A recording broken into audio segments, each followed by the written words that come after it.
감사할 것이 없어도 감사하면 감사할 것이 생긴다라는 말이 있죠. 삶에는 여러 가지 역설적인 말들이 있는데 어쩌면 내가 감사할 것이 없다고 여기는 순간 알지 못하기 때문에, 그런데 하느님 감사합니다 자꾸 하다 보면 감사할 거리들이 떠오른다는 거죠. 그래서 세상이라는 것은 내가 어떻게 보느냐, 어떻게 듣느냐에 따라서 달라지는데, 자기 안에 갇혀 있는 사람은 제대로 보지 못합니다. 그러니까 감사할 것도 보지 못하고 행복할 것도 보지 못하니까 늘 아쉬운 거죠. 이게 있으면 행복할 거야 하고 바라지만 그런 것들이 주어진다고 할지라도 행복하다라고 말할 수 없어요. 지금 행복한 사람이 앞으로 행복할 가능성이 크고, 지금 불행한 사람은 앞으로도 불행할 가능성이 큽니다. 그러니까 삶 안에서 하느님께서 나에게 많은 것을 주셨구나 라고 하면서 발견하는 사람들은 더 많은 것들을 받게 된다는 거죠. 예수님 말씀하십니다. 가진 것이 많은 사람은 더 많이 받고 가진 것이 없는 사람은 가진 것마저 빼앗길 것이다. 어떻게 본다면 좀 이해가 안 되는 말씀이기도 하죠. 어떻게 주님께서 그런 말씀을 하실까? 그렇기 때문에 묵상을 해야 된다는 겁니다. 가진 것이 많다는 사람은 외적으로 뭔가를 풍성히 지녔다는 것이 아니라 내게 받은 것에 대해서 감사할 줄 아는 사람, 그것을 통해서 하나님의 영광을 위해서 일하는 사람, 이런 사람은 어때요? 감사할 수밖에 없는 거죠. 그래서 가진 것이 많은 사람은 감사할 줄 아는 사람이다. 감사할 줄 아니까 어때요? 겸손해집니다. 그런데 감사하지 못하는 사람은 어때요? 자기 안에 가득 차서 그 자신을 내세우려고 하죠. 그러면 세상을 살아갈 때도 힘들 수밖에 없다는 겁니다. 그래서 감사하는 사람은 마음의 평화가 있고 기쁨이 있으니 하느님 감사합니다 하면서 자꾸자꾸 살아가세요. 그러면 하느님께서 더 많이 주신다. 묵상하세요. 가진 것이 많은 사람은 더 많이 받고 가진 것이 없는 사람은 있는 것마저 빼앗길 것이다. 명심하시기 바랍니다. 그래서 늘 하느님 감사합니다 먼저 하고 자꾸 하고 또 하다 보면 감사할 거리들이 떠오르게 되고 많이 가졌으니 더 많이 받게 된다는 거죠. 그래서 제가 늘 말씀드리지만 성당에 올 때는 어떻게 해라? 웃어라. 성당에 와서 안 웃으면 안 돼요. 특히 앞에 앉는 분들은 웃어야 됩니다. 왜? 저한테 잘 보이잖아요. 근데 앞에 앉아가지고 온갖 죽상을 쓰고 있으면 저도 불행해집니다. 다른 사람을 불행하게 만드는 사람은 본인도 불행한 거지. 그러니까 그런 사람들은 어떻게 하면 돼? 집에서 있으면 돼. 밖에 나오지 말고. 밖에 나오면 자꾸 사람을 살리세요. 그러면 그 사람들도 나를 살립니다. 그래서 가진 사람은 더 많이 받게 되고 가진 것이 없는 사람은, 이게 중요한 거예요. 가진 것마저 빼앗길 것이다. 그래서 어떻게 한다? 울며 이를 갈 것이다. 성경에서 울며 이를 간다고 하는 건 뭐예요? 이를 갈면서 죽여버릴 거야, 가만 안 둘 거야, 이게 아니라 후회한다는 거죠. 그래서 지금 이 순간 가진 사람이 되라. 어떤 사람이 되라? 가진 사람이. 그러니까 뭐 할 줄 아는 사람? 감사할 줄 아는 사람이 되시기 바랍니다. 그러면 더 많이 받으니까. 역설이라는 말이 있습니다. 많이 들어보셨죠? 많이 쓰기도 하고. 역설이 뜻이 뭐죠? 패러독스라고 합니다. 역설이라고 하는데, 역설이라는 건 뭐냐면 말 그대로 말을 거스르는 거예요. 거스르다 설, 말씀서이라고 하죠. 말을 거스르는 겁니다. 패러독스라고 한다면 패러라는 것은 넘어선다는 거예요. 독스라는 것은 의견이나 말이에요. 넘어선다는 겁니다. 그렇기 때문에 역설이나 패러독스라는 것은 그 말을 뛰어넘는 의미가 있다라는 거죠. 겉으로 볼 때는 아닌 것 같은데 라는 생각이 들어도 오히려 더 깊은 의미를 가지고 있다는 겁니다. 예를 들어서 소리 없는 아우성이라는 말이 있죠. 아우성은 어때요? 소리를 내야만 아우성이 되지 않습니까? 근데 소리 없는 아우성 그러면 여러분들 어떤 느낌이 드세요? 소리를 내서 뭔가 소리 나는 아우성보다는 오히려 더 마음이 어때요? 그런 거 있잖아요. 우는데 소리 없이 울어. 그러면 이 사람은 뭐예요? 어떤 느낌인지 아시겠습니까? 너무 슬프니까 소리조차 나오지 않는 거예요. 꺼이꺼이 하지도 못하면서 막 가슴이 막 찢어지는 듯한 어떤 느낌인지 아시겠죠? 그러니까 아우성은 소리가 있어야 되는데 소리 없는 아우성은 오히려 더 깊은 슬픔을 나타내기도 한다는 거죠. 이게 역설이에요. 역설은 깊은 의미를 담고 있다는 거죠. 예수님 말씀도 마찬가지입니다. 역설이라는 것은 깊이 묵상을 해야 된다는 거죠. 그래서 신앙이라는 건 자꾸 묵상을 해야 돼요. 더 깊이 묵상을 하다 보면 점점 어떻습니까? 겸손해질 수밖에 없어요. 하느님의 말씀을 깨닫게 되면 행복한 사람이 되고 그 말씀을 따를 수밖에 없다. 그래서 신앙은 뭐다? 일단 따르고 체험을 통해서 더 깊은 깨달음을 얻게 되니까 따르지 않으면 체험도 없고 깨달음도 없다는 겁니다. 그러니까 주님의 말씀을 따르는 이유는 뭐죠? 그것이 하느님의 말씀이기 때문에 일단 따른다. 얼마만큼? 할 수 있는 만큼, 또 얼마만큼? 보이는 만큼. 나머지는 맡기는 거죠. 그런데 세상을 살 때에도 하느님의 말씀을 들을 때 어쩔 때는 이해가 안 될 때가 있어요. 정말 이게 가능할까? 원수를 사랑해라? 이것도 쉽지가 않잖아요. 사랑할 수 있다면 원수가 아니죠. 근데 왜 원수를 사랑하라고 하실까요? 일단은 따르는 겁니다. 그러다 보면 깨닫게 된다는 거죠. 왜? 체험이 주어지기 때문에. 그래서 하느님의 말씀은 어떤 사람에게? 따르는 사람에게 깊은 의미가 있다. 따르지 않는 사람은 그 의미를 알지 못하는 거죠. 그래서 예수님께서는 군중들에게 말씀하시는 것과 다르게 제자들만 따로 모아놓고 말씀하실 때가 있죠. 이건 다른 겁니다. 군중에게 향하는 말씀은 뭐예요? 듣고 따르든지 따르지 않든지는 누가 결정하는 겁니까? 그 사람들이 결정하는 거죠. 근데 제자들은 어때요? 일단 예수님을 따른다고 했으니까 더 깊은 의미를 말씀하실 수밖에 없다는 겁니다. 가까운 사람들에게 비밀을 이야기하는 것처럼 군중들이 아닌 제자들에게는 예수님이 아주 중요한 말씀을 하신다는 것을 알아야 되는데 이것이 우리에게 역설적으로 들을 때가 많이 있다라는 거죠. 어떤 말씀이 있죠? 죽고자 하는 사람은 살 것이요 살고자 하는 사람은 죽을 것이다. 자기 목숨을 구하려고 하는 사람은 목숨을 잃을 것이고 목숨을 내어 놓는 사람은 살 것이다 라고 하시니까 이게 참 이해가 안 되죠. 이거를 한자어로 뭐라고 하죠? 생즉사요 사즉생이다. 원래 이게 있었던 말이죠. 그런데 이것을 이수신 장군께서 어떻게 바꿨어요? 필생즉사요. 필자를 넣습니다. 필사즉생이다 라고 말합니다. 왜 그런 걸까요? 일반적으로 생즉사 사즉생 이거는 일반적으로 말할 수 있지만 이수신 장군이 처한 상황은 지금 뭐예요? 아주 급박합니다. 그러니까 반드시 죽을 것이다. 반드시 살 것이다 라고 그 의미를 더한 거죠. 그런데 우리가 살 때도 그런 게 있어요. 역설적인 상황이 어느 때 있죠? 김장할 때. 김장할 때 보면 배추를 밭에서 캐면 어떻습니까?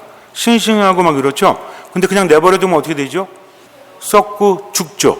어떻게 합니까? 절이잖아요. 절인다는 건 뭐야? 소금을 넣고 수분을 빼가지고 배추를 죽이는 거죠? 근데 결국 그 배추는 어떻게 됩니까? 나중에 살죠. 유산균이 풍부해지지 않습니까? 그래서 발효된다. 그런데 그냥 내버려두면 어떻게 돼요? 그냥 죽는 거예요. 그래서 절이는 과정이 죽는 거다. 그러나 그 죽음을 통해서 진짜 살게 된다는 거죠. 역설적 치료라는 게 있습니다. 이게 뭐냐면 예를 들어서 어떤 사람이 잠을 못 자요. 그런데 자꾸만 자려고 하면 몸이 어때요? 몸은 피곤해서 자려고 하지만 자려고 하면 더 잠이 안 올 때가 있죠. 왜 그렇습니까? 자야 된다는 강박 때문에 교감신경이 활성화되기 때문입니다. 그럴 때 뭐라고 해요? 차라리 책을 읽어라. 그러면은 안 자려고 하니까 어때? 잠이 와요. 물론 어떤 분은 묵주만 손에 쥐면 잠이 온다라고 하는 분도 있지만 어쨌든지 간에 그래서 오히려 반대로 되는 경우가 있다. 이게 뭐다? 이게 역설이라는 겁니다. 그런데 역설도 방향성이 있어야 돼요. 아까도 말씀드렸지만 소금을 절인다고 해서 아무나 절이면 됩니까? 안 됩니까? 안 되죠. 누가 절여야 돼? 아는 사람이 절여야 되는 거죠.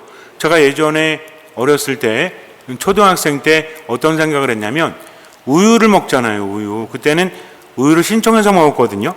그래서 우유 먹을 사람 한 달에 얼마 내고 우유 먹고 막 그랬었죠. 그때 우유를 치즈로 만들려고 친구와 함께 운동장 한켠에 묻어놨었어요. 그리고 나서 6개월이 지났나? 친구랑 둘이 가가지고 숟가락 하나 들고 가서 팠어요. 우유가 있는데 색깔이 좀 이상하더라고. 제가 먹었죠. 어우, 죽겠는 거예요. 근데 친구가 저를 바라보면서 맛있어? 제가 어떻게 했을까요? 맛있어. 친구가 먹자마자 뱉어버렸죠. 그랬더니 그 친구가 저를 때리려고 그러더라고. 막 도망갔는데. 자, 묻어놓는다고 발효가 됩니까? 그 과정을 거쳐야 한다는 거죠. 배추도 아무나 절이면 못 먹게 될 수 있다는 겁니다. 그러니까 죽는 것도 잘 죽어야 돼. 누구한테 맡겨야 돼? 전문가한테 맡겨야 된다는 거죠. 마찬가지입니다. 우리가 살면서 그래 하느님의 말씀이니까 원수를 사랑하라고 했으니까 사랑해야지 라고 하면 스트레스를 더 받을 수 있어요. 실제로 병원에서 조사를 했는데 신앙이 있는 사람들과 신앙이 있지 않은 사람들 중에서 어떤 사람이 더 치유가 빨리 되나 이거를 조사한 적이 있습니다. 그런데 상반된 결과가 나왔어요. 한 그룹에서는 신앙 있는 사람들이 오히려 병이 악화되었다고 합니다. 왜 그런지 아세요? 원수를 사랑해야 된다는 강박 때문에 그게 안 되는데도 그렇게 했기 때문이죠. 그런데 한 그룹은 호전이 빨랐다고 합니다. 이 사람들은 어떤 사람들이었을까요? 꾸준히 교육을 받았던 사람들. 그래서 모여서 미사도 봉헌하고 교리 교육도 받고 성경 해설도 듣고 이러니까 어때? 하느님의 말씀을 듣고 그 말씀대로 말씀을 움켜잡고 살다 보니까 오히려 치유가 된다는 거죠. 제가 여러분들에게 구약과 신약에서 가장 중요한 게 뭐라고 그랬죠? 성경 내용을 잘 몰라도 상관없다고 그랬죠? 하나만 알면 된다. 누구를 알면 된다? 하느님만 알면 된다. 하느님은 어떤 분이시다? 물론 나를 나보다 더 잘 아시고 나를 나보다 더 사랑하시는데 그 앞서서 하느님은 꾸준히 뭘 알려주시죠? 구약과 신약을 보면 하느님은 나는 어떤 하느님이다? 함께 하시는 하느님. 그래서 임마누엘 하느님. 구약과 신약을 묵상하면서 알아야 될 게 뭐냐면 함께 하시는 하느님이에요. 그럼 나도 어떻게 해야 돼? 하느님과 함께 해야 되는 겁니다. 제가 어제 성시간에 그런 말씀을 드렸죠. 우리가 하느님과 함께 한다는 것은 예수님과 함께 하는 건데 예수님께서 내 안에 오시고 내가 그분 안에 머물러야 된다. 구체적으로 어디에서? 거룩한 미사 안에서. 그러면 미사 안에서 어떻게 하면 예수님이 내 안에 오십니까? 어떨 때 내 안에 오시죠? 미사 참여하면서도 이걸 모른다면 안타까운 거죠. 성체를 모실 때 내 안에 오신다는 겁니다. 성당에 오시는 분들은 죽고자 하는 마음으로 오셔야 돼. 뭘 죽이는 겁니까? 생각을 죽이고 기분을 죽이고 어떤 마음으로? 듣는 마음으로. 즉 죽는다는 것은 목적이 있다는 거죠. 그냥 죽는 건 뭔지 아세요? 개죽음이요. 그런데 목적을 위해서 죽는 것이 의미가 있다는 거죠. 그래서 여러분들은 죽는다는 것을 묵상할 때마다 김장태를 생각하세요. 소금에 절여지고 수분이 사라지지만 결국 그렇게 하면서 뭐가 생긴다? 유산균이 생기는 거니까 죽는다는 거는 발효되는 거다. 아시겠죠? 그냥 썩는 건 의미 없는 죽음이에요. 그러니까 어떻게 해야 된다? 발효되어줘야 한다는 거죠. 어떻게 본다면 썩는 건 그냥 가만히 있는 겁니다. 발효되는 거 어떻게 되는 거예요? 뭔가 과정을 거치는 거죠. 어떤 과정을 거칩니까? 내 안에 있는 것을 내려놓고 나를 죽이고 무엇으로? 주님으로 나를 채운다는 거죠. 즉 죽음은 무엇이다? 그냥 나를 내려놓고 참는 게 아니라 어떻게 한다? 주님을 내 안에 모시기 위해서 나를 내려놓는 거다. 그래서 우리 신앙은 비움이 아닙니다. 무엇입니까? 채움이에요. 즉 채우기 위해서 나를 비우는 거죠. 근데 내가 커버리면 주님을 내 안에 모실 수가 없으니 그분을 내 안에 모시기 위해서 어떻게 한다? 어떤 마음으로? 듣는 마음으로. 미사할 때도 명심하셔야 돼요. 그래서 미사 때는 성체를 영하면 주님께서 내 안에 오시고 또 내가 어떻게 하면 그분 안에 있고 자 따라서 성체를 영하면 주님께서 내 안에 오시고 말씀을 들으면 내가 주님 안에 머물고 그러니까 미사 때 말씀 전리할 때 잘 듣는 거죠. 듣는 마음으로 듣는 건 뭐예요? 주님 말씀하십시오. 제가 듣습니다. 이 몸은 주님의 종입니다. 말씀하신 대로 제게 이루어지기를 바랍니다 하면서 듣는 겁니다. 그러면 목적이 있다는 거죠. 이게 달라요. 안 그러면 원수를 사랑해? 어떻게 사랑해? 아니 언제나 기뻐해? 기쁠 일이 없는데? 끊임없이 기도해? 무슨 기도를 그렇게 기도할 힘도 없는데 모든 것에 감사하라고? 감사하는 마음이 안 생기는데 이 사람은 뭘 보는 겁니까? 어려움만 보는 거죠. 근데 신앙인들은 누굴 바라보는 거예요? 하느님만 바라보는 겁니다. 하느님 때문에 기뻐하는 거죠. 하느님 때문에 기도하는 겁니다. 하느님 때문에 감사하는 겁니다. 말씀을 들으면서 이게 이거구나 라고 깨달으면서 이게 이거구나 실천하고 체험하면서 점점 커지는 거죠. 그래서 가만히 있는 죽음이 아니라 보다 나를 비우고 나를 내려놓고 그분을 내 안에 모시는 거죠. 이걸 바꾸면 뭐야? 자기 자신을 버리고 무엇을 지고? 제 십자가를 지고 누구를 따른다? 예수님을 따른다. 십자가를 지는 게 목적이 아닙니다. 목적은 뭐예요? 예수님을 따르는 거죠. 그러기 위해서는 어떻게 해야 된다? 자기 자신을 버려야 된다. 왜? 안 버리면 못 따라. 너무나 무거우니까. 그 다음 뭘 져야 된다? 십자가를 져야 된다. 그래서 자기 자신을 버리고 십자가를 진다는 것은 주님을 따르기 위함이다. 아셨죠? 다시 질문합니다. 하느님은 어떤 하느님? 나와 함께 하시는 하느님. 함께 하시는 세 번 시작. 자꾸 하셔야 돼요. 안 그러면 까먹어. 입이 기억합니다. 우리 그럴 때 있잖아요. 노래 기억 안 날 때 뭐더라 하면 처음부터 다시 하면 기억나죠. 왜? 입에 붙어 있기 때문에. 아시겠죠? 그러니까는 미사 때도 가만히 있으면 뭐다? 이거는 그냥 죽음이다. 근데 입으로 자꾸 하는 건 뭐다? 나를 내려놓고 말씀으로 나를 채우는 거죠. 그래서 미사 때는 듣는 마음으로 말씀 전례 참여하고 성체를 모실 때는 고요하게 침묵 속에서 내 안에 모셔서 내 안에 오실 수 있도록. 그래서 유산균만 장까지 가는 게 아닙니다. 예수님께서 내 안에 오실 수 있도록. 예수님께서 내 안에 오시는 게 힘들어요. 왜? 유산균이 장까지 가는 것도 힘들대잖아. 그분의 말씀을 어떻게 받아들여야 돼? 합의를 해야 되는 거예요. 합일. 그래서 말씀을 듣고 주님 제 안에 오십시오. 제가 듣고 따르겠습니다. 하면서 성체를 내 안에 모셔요. 그러니까 성당에 맨날 생각 없이 왔다 갔다 하면 뭐다? 아무 의미 없어. 어떤 마음으로? 듣는 마음으로. 하느님은 어떤 하느님? 나와 함께 하시는. 그 다음에 외워야 될 게 있어요. 함께 하시는데 그 하느님은 어떤 분이시다? 나를 나보다 더 잘하신다. 나를 나보다 더 사랑하신다. 아셨죠? 함께 하시는데 나를 나보다 더 잘하시고 나를 나보다 더 사랑하시니까 말씀하시면 어떻게 하면 돼? 아멘, 피앗 하면서 그 말씀을 듣고 따르면 돼. 누구처럼? 성모님처럼. 이 몸은 주님의 종입니다. 말씀하신 대로 제게 이루어지기를 바랍니다. 하다 보면 그 역설을 깨닫게 됩니다. 아셨죠? 그러니까 이제는 내 자신을 버리고 십자가를 진다는 것은 뭐다? 썩는 게 아니라 발효되는 거다. 물론 예수님께서 한 알의 밀알이 썩지 않으면 이렇게 말씀하시지만 이거는 다른 거죠. 흙 속에 들어가서 썩는다는 거는 어떻게 보면 발효되는 것과 같지 않습니까? 버려져서 썩어 없어지는 게 아니라는 거죠. 그래서 그것을 잘 알아들으면 그 다음부터는 생각이 바뀌는 거죠. 아니 어떻게 감사해? 이게 아니라 주님 감사할 수 있는 마음을 제게 주십시오. 감사할 거리가 없으면 어떻게 하면 돼? 기도하면 되는 겁니다. 그리고 입으로라도 하느님 감사합니다. 하다 보면 발견하게 된다는 거죠. 아셨죠? 그래서 나도 완전히 동의하기 때문이 아니라 하느님의 말씀이니까 무조건 따른다. 나머지는 맡긴다. 얼마만큼? 할 수 있는 만큼. 또 얼마만큼? 보이는 만큼. 그래서 성질 나는데 화내면 돼요? 안 돼요? 안 되잖아요.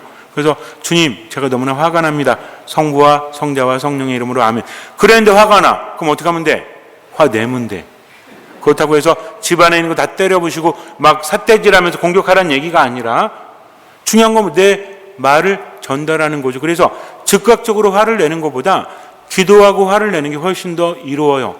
내 감정을 내려놓고 할 말을 하는 거죠. 그러다가 또 감정이 치솟으면 어때? 제가 어디 가라 그랬어요? 화장실 가라. 화장실 가서 성부와 성자와 성령 이름으로 하면 오는 겁니다. 이게 뭐예요? 이게 썩는 거야. 이게 발효되는 거예요. 뭔 얘기인지 아시죠? 그러니까 목적을 위해서 하느님을 향해서 내가 참는 게 십자가지. 그렇지 않으면 뭐다?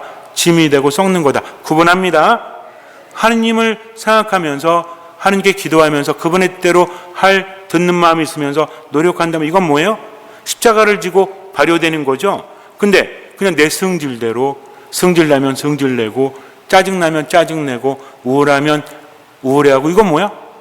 이거는 그냥 죽는 거요.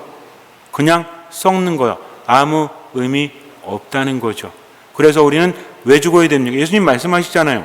자기 자신을 살리려고 하는 사람은 죽을 거다. 그러나 목숨을 내어놓는 사람 뭘 위해서? 나와 복음을 위해서. 성경을 모르니까 속이 답답한 겁니다. 나는 죽어야 돼요. 무엇을 위해서? 예수님과 복음을 위해서 죽는 거죠. 얼마만큼? 할 수 있는 만큼, 또 얼마만큼? 보이는 만큼. 나머지는 맡기는 겁니다. 예수님의 말씀은 종합적으로 알아들어야 돼요. 죽으라고 하십니다. 십자가를 지라고 하십니다. 그러면서 뭐라고 하세요? 너희는 내 도움이 없으면 나 없이는 아무것도 할 수 없다. 이 말씀을 종합적으로 받아들이면 뭐예요?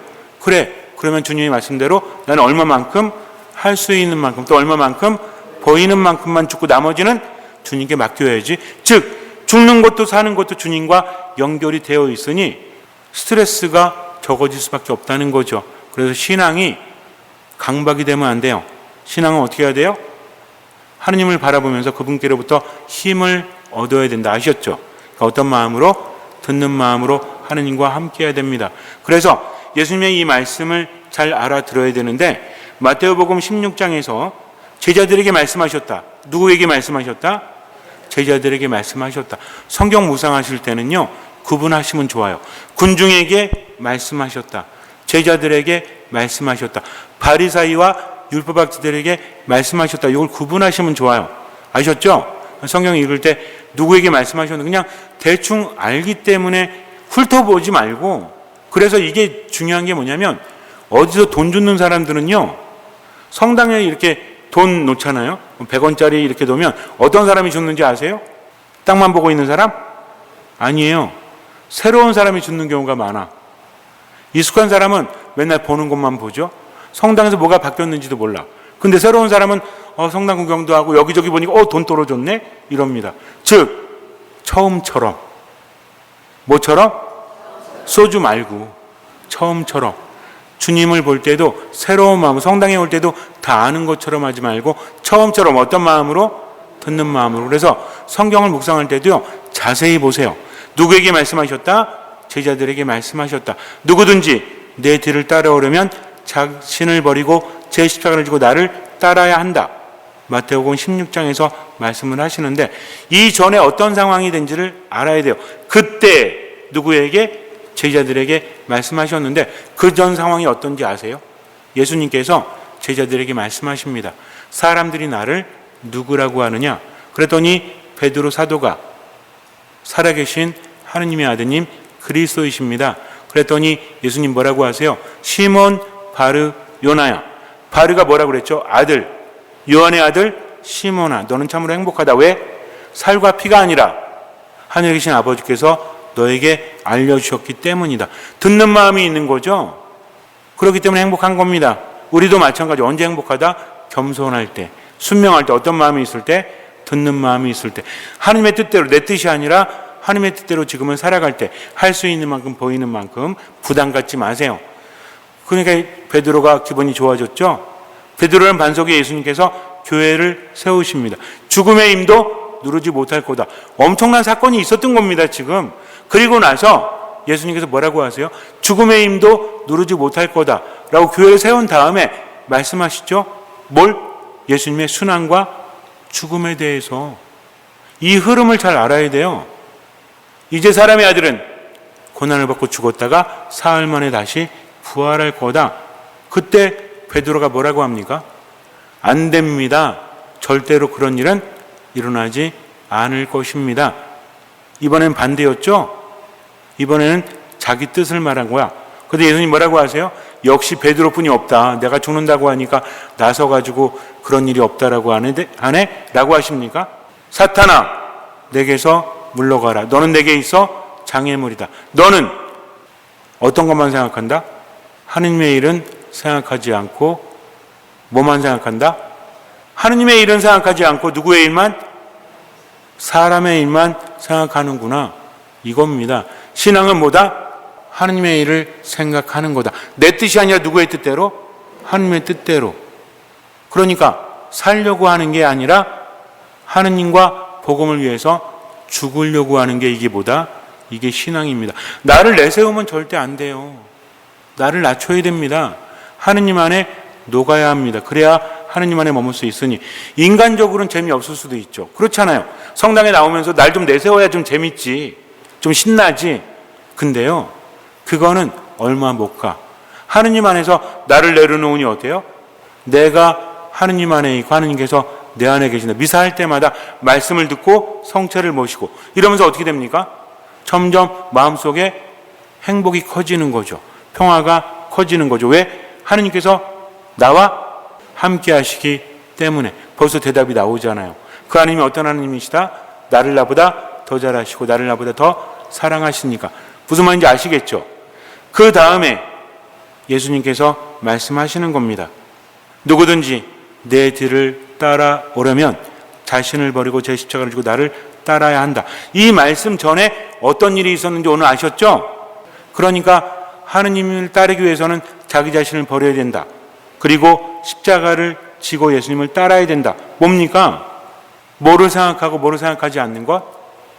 베드로가 절대로 그런 일이 없을 거다라고 하니까 예수님께서 사탄아 내게서 물러가라. 너는 내게 장애물이다. 장애물은 앞에 있는 거예요? 뒤에 있는 거예요? 뒤에 있으면 장애물이라고 그래요? 자꾸 나를 가로막으니까 장애물이지. 하나님의 뜻대로 살아가야 되는데 예수님 뭐라고 하십니까? 아버지 이 잔을 제게서 거두어 주십시오. 그러나 제 뜻대로 마시고 아버지 뜻대로 하소서. 사탄은 예수님을 유혹합니다.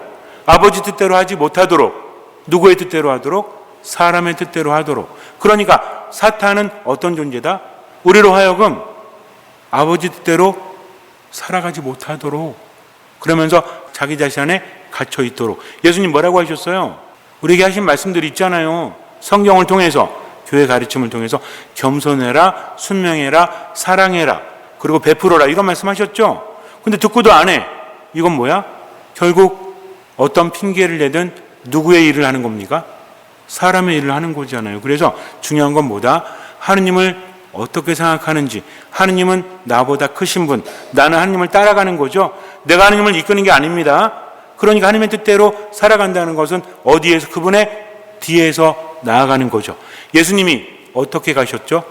당신 뜻이 아니라 아버지의 뜻대로 하면서 십자가의 길에 3번이나 넘어지셨지만 일어나서 걸어가셨죠. 십자가에서 뭐라고 하세요? 아버지, 제 영혼을 아버지 손에 맡깁니다. 최선을 다하셨다는 거죠.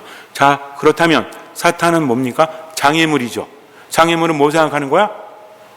하나님의 일을 생각하지 않고 사람의 일만 생각하는 거죠. 그럼 제자는 사람의 일을 생각하지 않고 하나님의 일을 생각하는 것. 믿음이 있다라고 하면서 겸손하지 않아. 믿음이 있다고 하면서 순명하지 않아. 믿음이 있다고 하면서 남을 배려하지 않아. 믿음이 있다고 하면서 베풀지 않아. 지 잘난 쟤만 해. 이건 뭐예요? 이거는 독보리지. 이건 뭐예요? 이거는 사람의 일만 생각하는 거죠. 그러나 하나님의 일을 생각하는 사람은 어떤 사람이에요? 주님, 제 안에 있는 것을 내려놓을게요. 자기 자신을 버리는 거죠. 뭘 버리는 거죠, 이제? 자, 이제 중요합니다. 내 자신을 버린다고 했을 때 뭘 버려야 돼? 하나님의 일을 생각하지 않고 사람의 일만 생각하는 내 자신을 내려놓고, 그리고 뭐를 지고?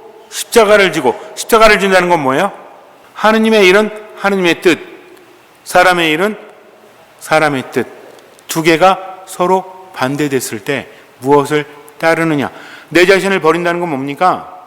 내 뜻을 따르지 않고 하나님의 뜻을 따르는 거죠. 뭘 버리는 거야? 내 뜻을 버리는 거죠. 십자가를 진다는 것은 하나님의 뜻을 따르기 위해서 겪어야 되는 고통을 받아들인다는 겁니다. 그리고 어떻게 하는 거야? 예수님을 따르는 거죠. 왜? 예수님이 누구한테 말씀하셨습니까?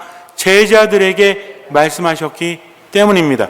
사람들이 나를 누구라고 하느냐 그랬더니 베드로가 대답을 했고, 그 다음에 예수님께서 순환과 죽음을 얘기했고, 베드로가 안 된다고 그랬더니 사탄아 내게서 물러가라. 너는 내게 장애물이다. 너는 하나님의 일을 생각하지 않고 사람의 일만 생각하는구나. 힘들어 죽겠어. 또 했어요. 자, 그러면 이제 그 다음에 제자들에게 말씀하시는 겁니다. 누구든지 내 뒤를 따라오려면, 목적이 뭐다? 그분의 뒤를 따라가는 거죠. 즉 사람이 아니라 하느님의 뜻대로. 그분께서 가셨잖아. 그럼 힘들잖아요. 근데 힘든 것도 다르다. 그분의 뜻을 따르기 위해서 내가 겪는 괴로움이 있죠. 이거는 뭐다? 이거는 십자가다. 그러려면 어떻게 해야 된다? 내 뜻을 버려야 된다. 어떤 뜻? 하나님의 뜻과 반대되는 거. 뭘 통해서 할 수 있어요? 양심을 통해서. 묵상 자꾸 하셔야 됩니다. 그러면 그 다음에 어떻게 돼요? 어쨌든 힘든데 그래도 할 수 있는 만큼 보이는 만큼 예수님 따라가는 거지. 앞에서 이끄시는 거죠. 그럼 뭘 따라가는 거야? 말씀을 따라 살아가는 겁니다. 또 그분의 힘으로, 내 힘으로 사는 게 아니잖아요. 뭘 모시고? 성체를 내 안에 모시고 그분의 힘대로 살아가는 거죠. 그러면서 자꾸 뭘 버려야 돼? 하나님의 뜻과 반대되는 내 뜻, 내 생각, 내 감정. 그러면은 그런 것들이 나를 덮쳐올 때마다 어떻게 하면 돼요? 성호 그으면 돼요. 기도하면 돼요. 어렵게 살 필요가 없다니까. 그때마다 맡기면 되죠. 그러면 어떻게 됩니까? 결국은 자기 목숨을 구하려는 사람 목숨을 잃을 것이다. 뭔 얘기야? 하나님의 뜻을 생각하지 않고 사람의 뜻만 생각하면서 고집 부리는 사람은 결국 죽는다. 그러나 나 때문에 자기 목숨을 잃는 사람은, 다른 복음에서 뭐라고 하죠? 나와 복음 때문에 자기 목숨을 잃는 사람은 목숨을 얻을 것이다. 뭡니까? 희망이죠. 내가 이렇게 힘들어도 그분을 따라가면 나에게 무엇이 주어진다? 하느님의 평화가 주어진다. 하느님께 나에게 더 많은 것을 주신다. 라는 뭘 가지고? 희망을 가지고 살아가는 겁니다. 그때 뭐라고 하시죠? 사람의 아들이 아버지의 영광에 쌓여 천사들과 함께 올 터인데 그때 각자에게 그 행실대로 갚을 것이다. 이 행실은 뭐예요? 어떤 사람은 누구의 뜻대로? 하나님의 뜻대로 생각과 감정과 말과 행동. 어떤 사람은 누구의 뜻대로?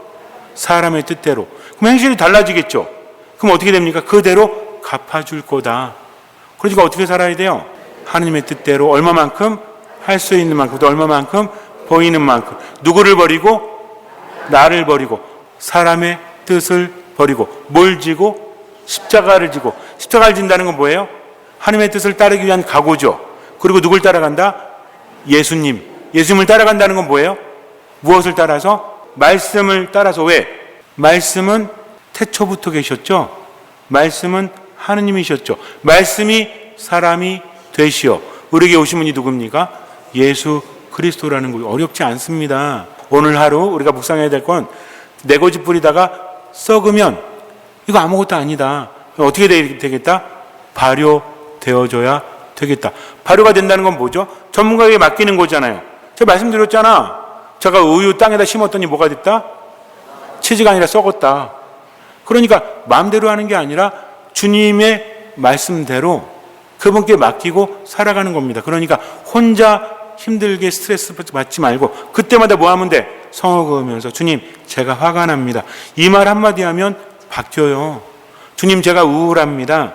주님 제가 짜증납니다. 어떻게 해야 될까요? 라고 말하는 순간 바뀐다니까. 근데 즉각적으로 자기 뜻대로 살면 뭐야? 이거는 주님을 따르는 사람이 아니라는 거죠. 아셨죠? 자, 나는 만큼만 기억하세요. 잠시 눈을 감으세요. 그때 예수님께서 제자들에게 말씀하셨다. 누구든지 내 뒤를 따라오려면 자신을 버리고 제 십자가를 지고 나를 따라야 한다. 정녕 자기 목숨을 구하려는 사람은 목숨을 잃을 것이고 나 때문에 자기 목숨을 잃는 사람은 목숨을 얻을 것이다. 사람이 온 세상을 얻고도 제 목숨을 잃으면 무슨 소용이 있겠느냐? 사람이 제 목숨을 무엇과 바꿀 수 있겠느냐? 사람의 아들이 아버지의 영광에 쌓여 천사들과 함께 올 터인데 그때 각자에게 그 행실대로 갚을 것이다. 내가 진실로 너희에게 말한다.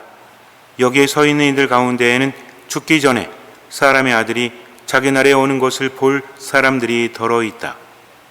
예수님께서는 제자들에게 말씀하십니다. 아무에게나 말씀하시는 게 아니에요. 그분을 따르겠다고 각오한 사람들에게 말씀하시는 겁니다. 우리도 마찬가지잖아요. 그냥 성경을 지식으로 아는 게 아니잖아요. 성경을 말씀으로 받아들이는 사람 아닙니까? 미사 안에 머무는 사람 아닙니까? 그러니까 그분의 말씀을 듣고 따라가야 하는 거죠. 누구든지 내 뒤를 따라오려면 예수님을 따르는 게 목적입니다. 자기 자신을 버리고 내 뜻을 버리는 거죠. 제 십자가를 지고 하나님의 뜻을 따르기 위한 각오입니다. 나를 따라야 한다. 그분의 말씀을 따라가는 거죠. 얼마만큼? 할 수 있는 만큼, 보이는 만큼. 정녕 자기 목숨을 구하려는 사람 목숨을 잃을 것이고 나 때문에 또 복음 때문에 자기 목숨을 잃는 사람 목숨을 얻을 것이다. 라고 하십니다. 그러니 지금 이 순간 주님의 뜻대로 듣는 마음으로 말씀을 따라서 살아가세요. 할 수 있는 만큼 보이는 만큼 나머지는 맡기세요. 그리고 온 마음을 다해서 미사 말씀 기도 안에 머무세요. 주님께서는 그 믿음을 보시고 우리 삶에 놀라운 기적을 일으켜 주실 것입니다.